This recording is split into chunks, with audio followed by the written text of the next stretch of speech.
Welcome to the Fitness Pain-Free Show, where I help physical therapists learn how to get their clients out of pain and back to training in the gym. My name is Dan Pope, and I'll be your instructor.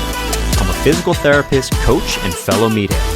I love training just as much as you do and want to help you get all of your patients out of pain and back to the gym where they belong. Hey, what is going on, guys? Welcome to the Fitness Pain-Free Show. We have a great hot topic for you today. Are deep squats bad for your knees? Before we get going, thank you so much for your support. You truly allow me to do what I love for a living. My name is Dan Pope. I'm a physical therapist, a coach, a personal trainer, and I am a meathead. I love all things fitness. This is the Fitness Pain-Free Show, where we help coaches and physical therapists like you get your patients out of pain and back to training. If you are on YouTube, please hit that like button, leave a comment, and subscribe to the channel. If you're listening to this via podcast, please leave a positive review. It helps me out greatly. And if you want to go that next extra step to support us, support the channel by subscribing to Fitness Pain-Free Insiders. Insiders is a comprehensive educational resource and toolkit for the fitness and rehab professional. Think Netflix, but for trainers and physical therapists. It's my premium content updated by me. Okay, similar content to the topics of this Fitness Pain-Free Show, but more in depth. It's updated monthly. I've been updating it for the past 5 years, so there's a ton of stuff on there. I've got over 100 webinars, ebooks, and complete guides. You have access to a private Facebook group to have all of your questions answered by me. You can decide upcoming podcast topics and get started for just $1 for a week-long trial. After that, it's $9.99 per month. It's not very expensive, and again, it supports me out tremendously, and you can cancel anytime. If you want to check it out, head over to fitnesspainfree.com, click on the programs, and then click on Fitness Pain-Free Insiders Online Library to get started. Okay, let's introduce this topic today, right? Squats. Are deep squats bad for the knees, right? And you hear all of these polarized positions online, and I think it's partly because you have strength conditioning professionals, some physical therapists out there will say that, squatting is phenomenal for your knees, right? And they're hearing the folks that are saying that squats are terrible for you. And like, that's not true. I do squat all the time. All my clients squat and we don't have a problem, right? And then you have surgeons maybe on the other side of the spectrum, and it's not just surgeons, there's other individuals too. So I don't mean to hate on all surgeons that may say never ever squat again, right? And I tend to think about it this way. It really depends on the people that you see every single day. Surgeons have a little bit of a bias because they see people every single day that can't squat whatsoever because their knees hurt, right?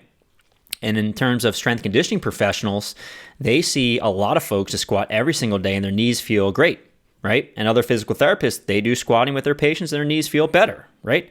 So what gives? I mean, squats can't be bad, especially deep squats, right? I mean, these things can be tremendously helpful. So what's the answer, right? This is very confusing for the consumer. If you're someone out there trying to figure out whether or not they need a deep squat, you're probably going to be left confused because every single person has a different opinion, right? And this is what I think, generally speaking, is that polarized opinions, so opinions on either end of the spectrum, are very frequently inaccurate, right? So what you will find is that if you have a super polarized opinion, it's probably not completely true, and that's pretty much what we're going to talk about today. So before we even talk about whether or not squats are good or bad, let's talk a little about what happens within the knee joint, right? And first we'll talk about the patellofemoral joint, because within the knee you have two joints. You have the patellofemoral joint and you have the tibiofemoral joint. When we talk about bad, I'm going to talk about whether or not squatting leads to eventual problems like patellofemoral arthritis or tibiofemoral arthritis, which may eventually require something like a knee replacement, okay? So that's how we're going to go about it in this discussion. So the first thing I want to talk about is surface area contact in the patellofemoral joint. So basically speaking, when you go down into a squat, there's going to be more or less surface area available to dissipate forces as we go deeper into a squat, right? So if I have a lot of surface area dissipating a given force, that's less stress because the whole area is dissipating that force, as opposed to a really small surface area to dissipate force. I always give people an analogy of, like, let's say someone pokes you with a knife. It's going to go right through your skin, but let's say someone hits you with their fist with the same amount of force, it's not going to do much, right? So if you have a lot of force on a very small surface area, there's just a lot of stress on that area, right? Within the patellofemoral joint at 0 degrees of knee flexion, so basically if your leg is straight, there's actually no contact at all between the patella and the femur, so no stress on that joint. You start to get a little bit of contact at around 20-ish degrees of knee flexion. So at 0 to 9 degrees of knee flexion, the surface area contact steadily increases, right? So there's more and more surface area. So again, that's a good thing. And another thing that happens is something called the wrapping effect. So basically the quad tendon is now starting to share surface area in the patellofemoral joint, right? And we'll talk a little bit more about this later because it's a bit confusing. At around 90 degrees of knee flexion, you have the maximal surface area contact between the patella and the femur. Basically, if you have a 90-degree angle at the knee and a squat, you've got a lot of surface area to dissipate forces. And then as we start to creep beyond 90 degrees, so from 90 to 135 degrees of knee flexion, the surface area contact actually decreases, right? And greater than 135 degrees, so think about maximal knee flexion, surface area contact continues to decrease and is lowest at end range knee flexion. Now, there are some authors out there, particularly Hartman, 2013. We'll talk about that paper in a bit. They describe something called the wrapping effect. So the wrapping effect is when you go into the bottom of a squat at around 70 degrees, it starts to occur and increases as you descend further. The quad tendon actually shares some of the surface area with the patellofemoral joint, so it can potentially decrease some stress there. Although we don't have numbers yet, okay? We don't have the research to know what the wrapping effect is actually doing. So generally speaking, in the patellofemoral joint, the forces on the patellofemoral joint increase with more squat depth, right? And I took some of these numbers from a research paper you can find in the show notes. But during level surface walking, you've got about 1.3 times body weight going through that joint. When you're going up and down stairs, 3.3 times body weight going through that joint. And when you're doing a deep knee bend or a squat, 7.8 times body weight is going through the joint. So I don't think it's unreasonable to say that as you descend deeper into a squat, you're probably increasing stress within the patellofemoral joint. If you talk to anyone that's had patellofemoral pain or talk to any practitioners that work with folks that have patellofemoral pain, generally their knees hurt worse as they go deeper into a squat or add degrees of knee flexion and any sort of knee bending movement, right? That kind of makes sense. So the deeper we go in the squat probably is going to increase stress on the patellofemoral joint, right? Here's the other thing. Adding more load to the barbell, right, let's say, is going to put more stress on the patellofemoral joint, right? So this kind of begs the question. If I'm doing heavy loaded squats that are really deep multiple times per week, is this going to be bad for the patellofemoral joint? Is this too much stress? Is it going to cause a positive adaptation? Will my cartilage get stronger? Will my knee joint last longer? Or will this break down my joint and lead to osteoarthritis, right? That's a common question. So what does the research say about the patellofemoral joint? And we'll start with a population that does a lot of deep squatting, right? So if you look at some research on sports, right, there's quite a bit of research out there on sports and osteoarthritis. Generally speaking, a lot of sports will increase the risk of osteoarthritis depending on the paper and also depending on the sport that they're looking at, right? And I found two papers that are looking at weightlifters, and weightlifters actually have a higher incidence of patellofemoral osteoarthritis when compared to a general population. And when they're doing these studies, they're looking at radiographic evidence and clinical symptoms. Because a lot of folks will say like, yeah, well, I've got more arthritis via imaging, but it doesn't mean you have more pain. Well, in these studies, it actually did. They looked to see if there are any clinical symptoms. Were people actually hurting? Were they having trouble with movement, right? And yeah, so folks that did compete in Olympic weightlifting had more osteoarthritis, particularly in the patellofemoral joint, than folks that didn't, all right? So what I will say is that this is not great research. It's a very small sample size. These were in males. They were elite weightlifters. They didn't really speak to how many years they were competing. We have no idea what their programming was. How many days per week were they squatting? What were the loads they used, right? Volumes, all that stuff, we have no idea. On top of that, were prior injuries a big issue? We don't know, right? But here's what I want to say. Everyone out there kind of says, that squatting is safe for you, but well, here's the thing. If you look at elite level lifters who do a ton of deep squatting, right, which is probably the closest population I can think of to folks like you and me who just like to go in the gym and squat deep, right? They actually do have higher incidences of arthritis, specifically in the patellofemoral joint. Does this carry over to the regular person squatting once or twice a week? I have no idea. My guess is probably not, but we don't know, and we have research to show that too much lifting can lead to more osteoarthritis over the course of time. So next, let's talk a little bit about the tibiofemoral joint. We just talked about the patellofemoral joint. Let's switch gears and talk about the tibiofemoral joint within the knee. So one thing that's important to understand is that the area of the tibiofemoral joint loaded is going to change based on the degree of knee flexion. So I'm talking about, let's say, a full squat versus a mini squat. So when your leg is fully extended, if I fully extend my knee, the anterior front portion of this joint is going to bear the load. As I go into deeper and deeper degrees of knee flexion, so if I go deeper and deeper into squat, more of the back side of the joint is bearing the load, or the posterior side, right? Now, this has some relevance because when you look at rates of osteoarthritis, what you'll find is that folks that do a lot of squatting tend to have more medial and posterior osteoarthritis, right? And it makes sense because if I'm going deep, deep, deep into a squat and spending a lot of time there, the back side of the joint is just bearing that load more. Okay. So going further onto that topic, the degree of knee flexion influencing the amount of stress that's in different parts of the tibiofemoral joint, the area available to dissipate force decreases at end range flexion, and the forces are centralized to the medial side.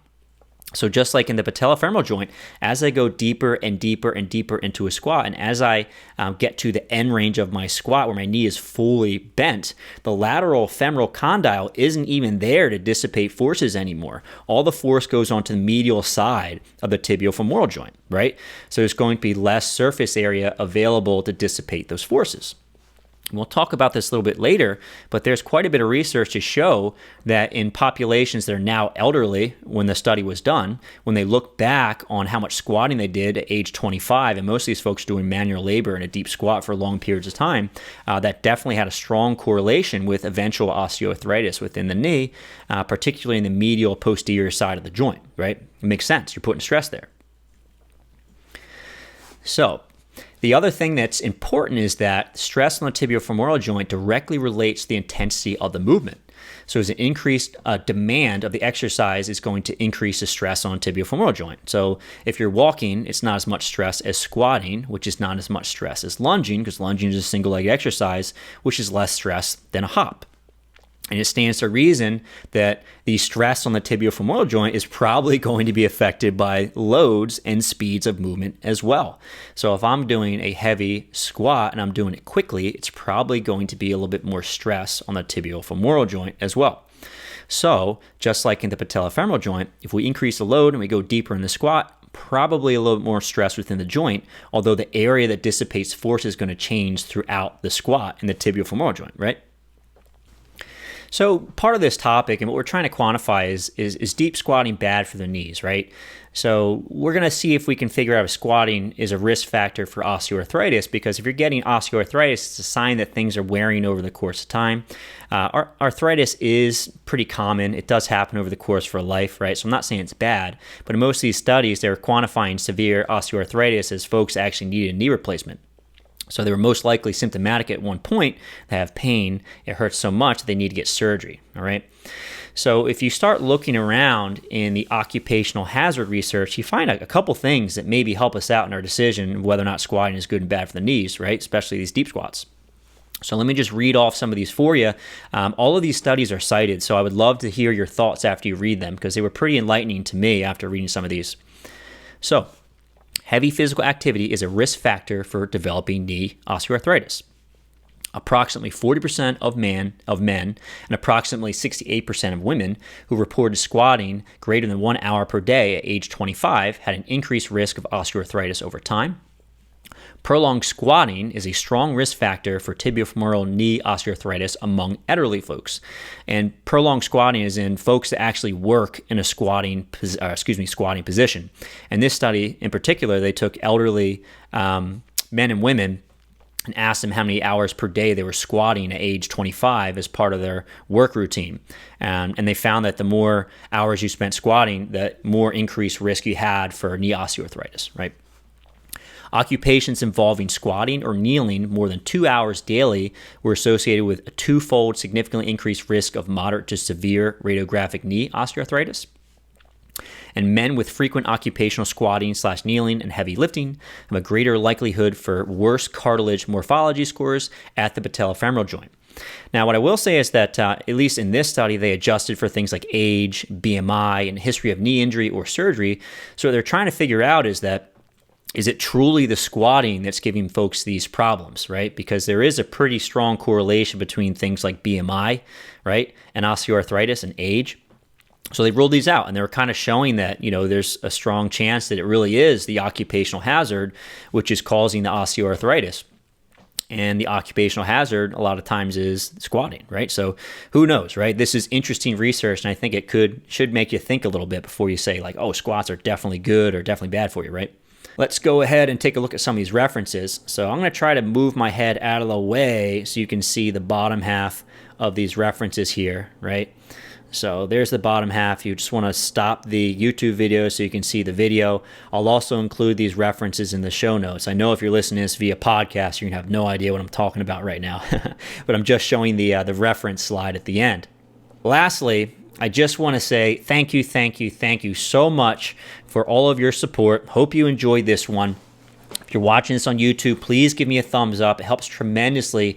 Leave a comment. I'd really like to get a conversation going about this. I'd love to hear what your thoughts are on deep squats. Do you think they're safe? Do you not? Who should use them? Who shouldn't use them? Please let me know. If you haven't already, please subscribe to the channel. If you're listening to this on a podcast, please leave me a positive rating and review, 5 stars, please. And if you want to support me that much extra, head over to fitnesspainfree.com, click on the Fitness Pain Free programs, click on Fitness Pain Free Insiders online library. You get a free $1 trial, and you get access to more great learning. And again, if you want to ask future questions and have me cover additional topics in the future on the Fitness Pain Free Show, you'll be able to if you sign up. Thanks again. I'll see you on the next one.